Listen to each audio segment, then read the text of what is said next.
All right, so this one's just me and Kelly, but I'm going to introduce what we're doing because I want to record this so that anybody else on our team who needs this kind of help or these kinds of tools, which we all do, can refer back to this and apply what she's doing. Kelly is a rock star. She's about to hit diamond, and she's come up with a system to track her business and her invites and her follow-ups in such a systematic way that it is guaranteeing her success and guaranteeing that she hits Success Club every month. So I'm going to hand it over to Kelly. She's going to screen share with us what she's using with Asana and exactly how she's setting up her months in advance so that she doesn't have to guess and kind of flounder around. So Kelly, take it away. Okay. Well, I, up until like a month ago, would have sworn that I was a paper and pencil kind of person, that I would never, ever go digital, that I like to physically write things, but I was getting sick of having papers everywhere, to-do lists everywhere, people lists everywhere. I was just like, and I would, bring my laptop somewhere to work and forget my to-do list and just not very efficient. So I watched a couple of videos on how to use Asana and just kind of dove right in, and it's awesome because you can put every single thing in one app. You can do who you want to invite. You can do who's due to be, warned about their Shakeology ship date. You can put post ideas, absolutely everything in this one program. Okay. So let me see. So there's a phone app and you can use it on the computer? Yeah. Mm-hmm. Perfect. Yeah. Okay, hold on. Desktop. All right. Just tell me if this is working. Okay. You can see my screen. Did it come up? No. So when you click share screen, there should be a little box that pops up at the top. Mm-hmm. Did you push that to share screen again?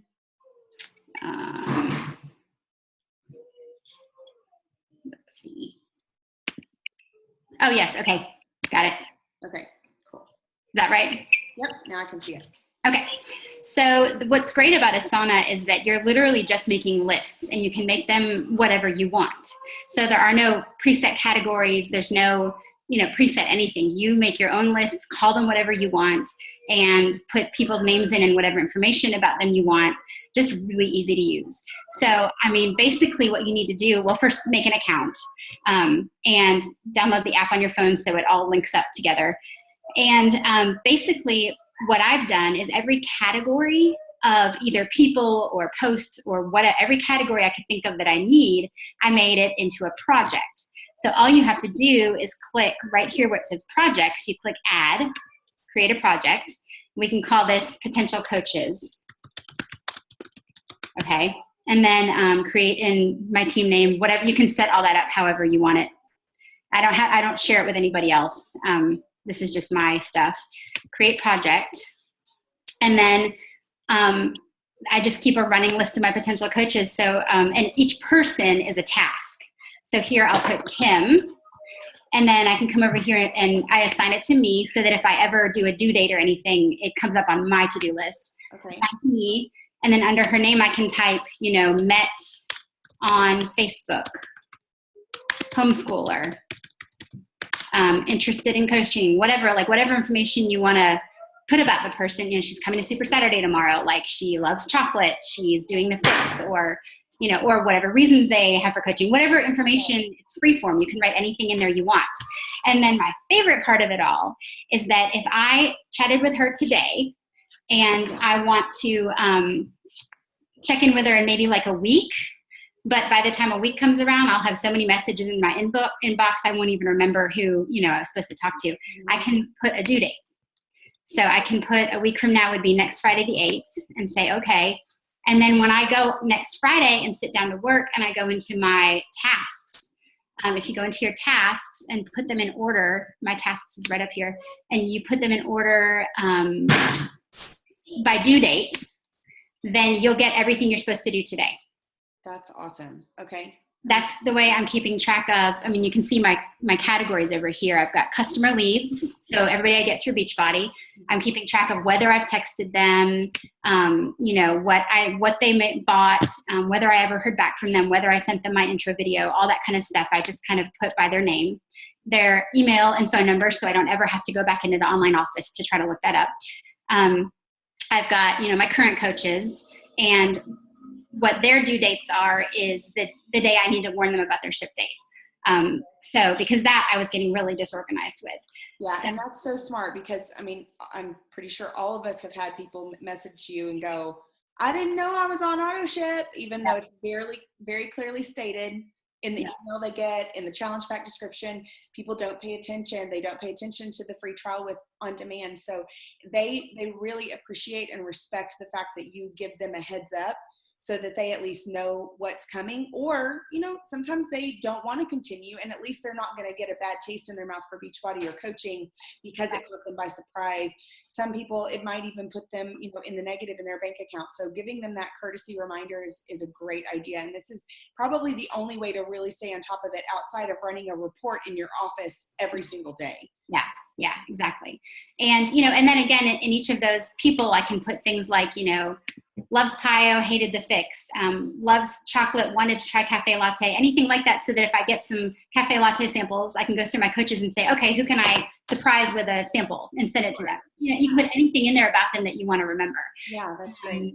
I've got current paid customers. So everybody who bought a challenge pack from me and is active in my groups, but is not a coach. Okay. And some of them, if they're still on Shakeology, I have their due dates in here. The only thing I found you have to be careful with is because they are tasks, if you give them a due date and then you just check that you've done it, it takes them off your list. So instead of checking done, what I do is I change the due date then to exactly a month from whichever day I'm messaging them. Does that make sense? Okay. Keeps them on the list. Like if I get in touch with Jennifer on April 27th, instead of clicking that I've done it, I'll say, okay, now I need to check in with her on May 27th. So it just changes the due date. And so then the next month it'll come up on that day that I need to remind her again that her Shakeology is up. Gotcha. And guys, this is such a great way too, to know exactly who you need to offer the coach upgrade to. One of the best ways you can build volume and active coaches on your team is get these people plugged into an awesome challenge group, help them get results. And then when it's close to time for their Shakeology to ship, that's what you message them about is, I hope everything's going well. I know you're loving your Shakeology. I love seeing your posts in the challenge group. Your ship date's coming up. I wanted to see if you were interested in saving $20 on your next order and from here on out.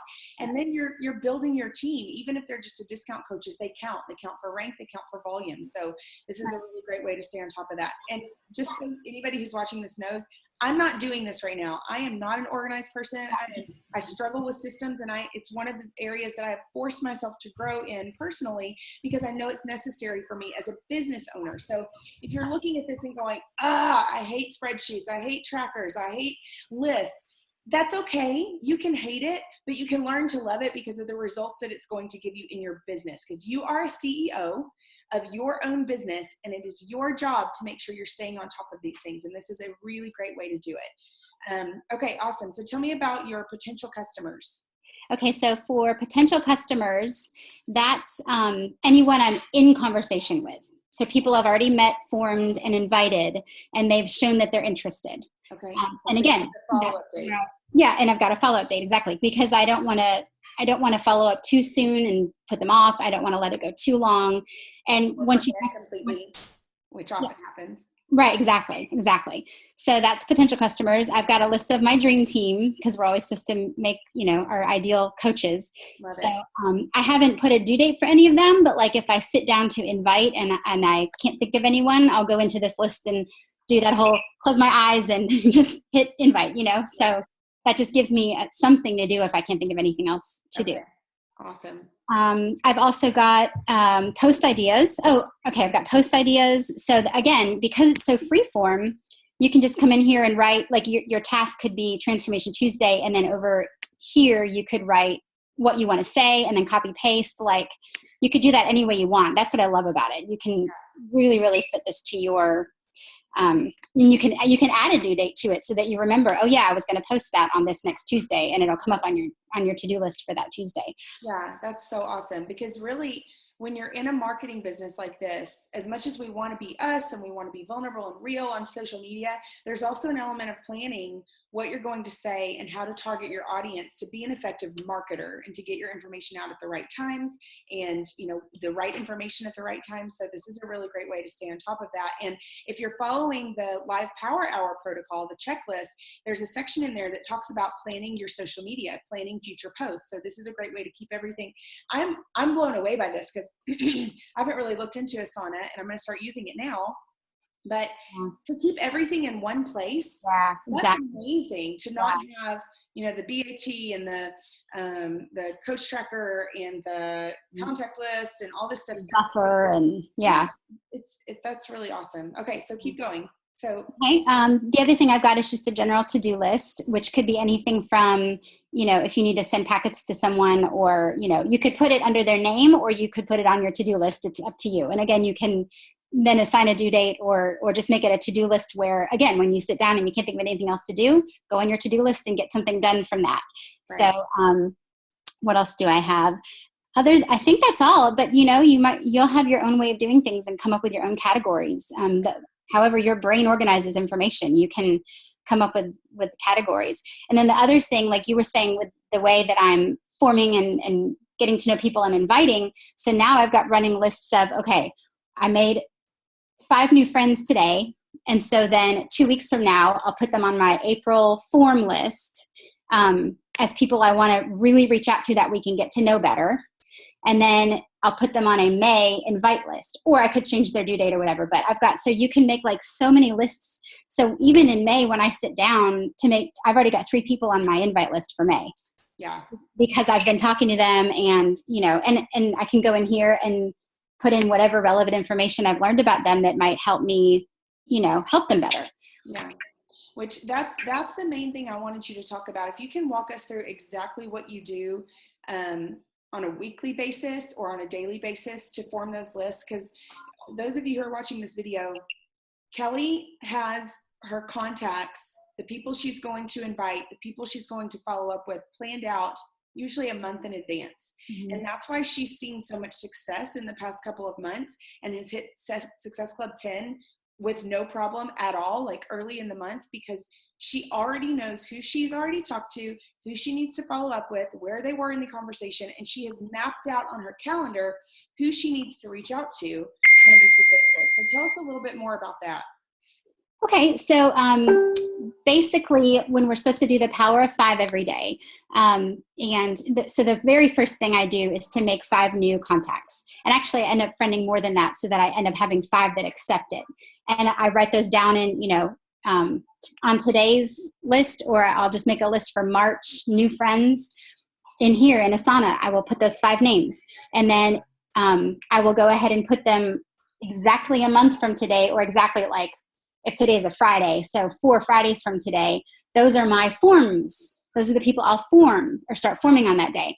I wanted to slow down the whole process so it didn't seem so salesy. So I wanted to meet someone, like and comment a bunch for a few weeks, form a bunch for a few weeks, and then invite. So the same 5 people that I friended today, I will focus on forming this same month in April, and then inviting, if it's appropriate, that same week in April, and then inviting that same week in May. So I have my 5 people for each category laid out already for almost every day of the week already in April, and I'm starting on May already because I'm just keeping really good track of who I'm friending today. You know what I mean? I'm just making really specific lists.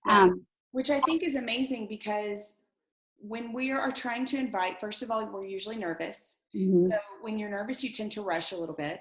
Mm-hmm. And you're also excited because you believe in what you're doing. So we can tend to reach out to people and totally rush the process, not take enough time to get to know them and show enough interest, not take enough time to ask them questions and find out what's important to them or check out their profile.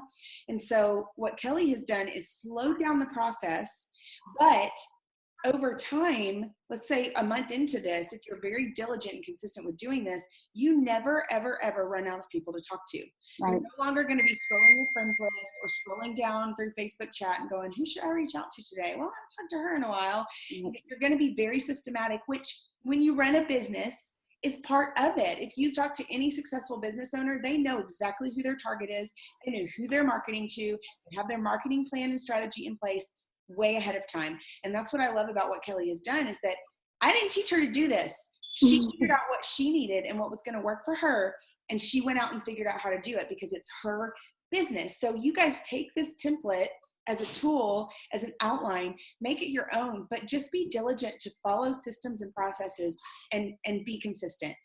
The other thing that might go really well with this that I thought of when you were talking is, let's say all of the people that you friended in March. So you're friending 5 new people in March, you're putting them on your calendar to talk to and to form in April. Right. Go put those people in a Facebook list, all of your March new friends, so that you can easily go into Facebook and go all through their profiles, like and comment and build relationships with them, because that's what we are about.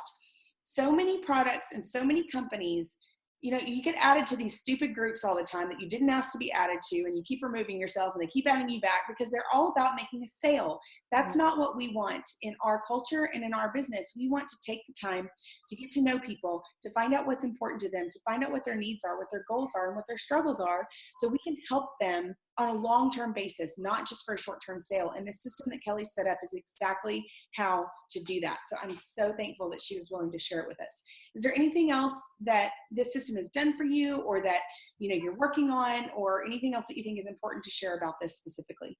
I don't think so. The only other thing I was going to say was, if you've discovered through getting to know someone and informing them that an invitation to a group or coaching isn't appropriate, you can still always just ask for referrals. Yeah. Like you always have something you can invite or mention to someone by the end of that, or by the time that 3rd month comes around, when it's time to invite them. Right. So don't be afraid. Don't look at your list. Like we always say, give everybody the opportunity. Don't look at your list and go, oh, well, you know, from what I've learned from them, I don't think they'd like it or whatever. Yeah. You always say something to them about it. Yeah, and if you spent the time getting to know them, they won't see it as salesy, no matter what it is that you're saying. Yeah.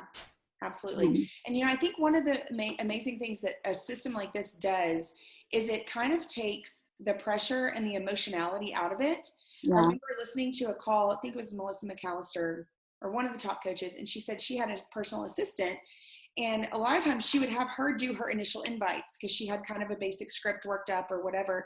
Mm-hmm. And the coach that was helping her as her assistant was like, oh, this is so easy, you know, just copy and paste, no big deal. She wasn't emotionally attached to the result because it wasn't her sending the invite. Right. And I think when you have this list and this system and this plan in place, it kind of takes that emotionality out of it a little bit. Of course, we're connecting emotionally with the people, but it's like, this is on my to-do list. I know exactly who I'm talking to, and I know exactly what to do with them when I get their response and figure out where to put them next. Right. And having that in place and being diligent to monitor your business and track your business like that really makes you, first of all, it makes you more credible, it makes you more successful, and it gives you a plan, which is so important. So Kelly, thank you so much for sharing this with us. I'll be sharing it with anybody who wants to, I mean, especially going into April with our big recruiting push. I think if we can track our businesses like this, we will get so much better results. So do you know how to stop the screen share? Or I have no idea. I was going to minimize it and stop share. There we go. There you go. Awesome.